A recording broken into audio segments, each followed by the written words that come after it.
YouTube uzobe ukwazi ukuyithola uthi uBhutuMbesu ku YouTube iciko lasedumbe, then uzobe usuyakwazi ukuthi ukwazi ukubona ingoma mase zi-uploadiwe lapho, ukwazi ukuthi uyidownloade ube nezakho nawe ingoma. Mase kuthi kulabo abakude bangakwazi ukuthi bekwazi ukufinyelela ukuthi bethole iCD, kulula ke nakhona ngane zakwethu ungithumelela impahla leyo okuvunyelwene ngayo ku70 weCD kwi-account yami, kunansi inamba yeCapitec ethi 076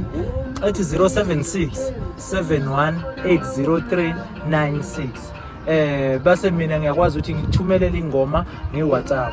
Kube buhlungu ngane yakwethu ukuthi udlale ingoma efonini yakho wazi kahle ukuthi awuyithenganga. Lokho bafowethu kusibulala thina siphila ngoba indlela esizama ngayo nathi le. So ngiyacela bafowethu enhla nasenzansi ukuba nilizwe leli phimbo, niliphushe nabo social media. Ngiyabonga kakhulu ngane zakwethu. Abantu engisebenzisane nabo ke kule album ngicela ukubabonga kakhulu, uGatsheni, umfokandlovu Phongolo, nenqane yawe kwelakithi edumbe. Ngiyabonga kakhulu bafowethu, kube beningekho nina ngabe lo msebenzi awukho. Ngibonge kuzo zonke, ngibonge kubo bonke nje abafowethu abaye bangelekelela lapho khona njengamanje. Ngiyabonga kakhulu.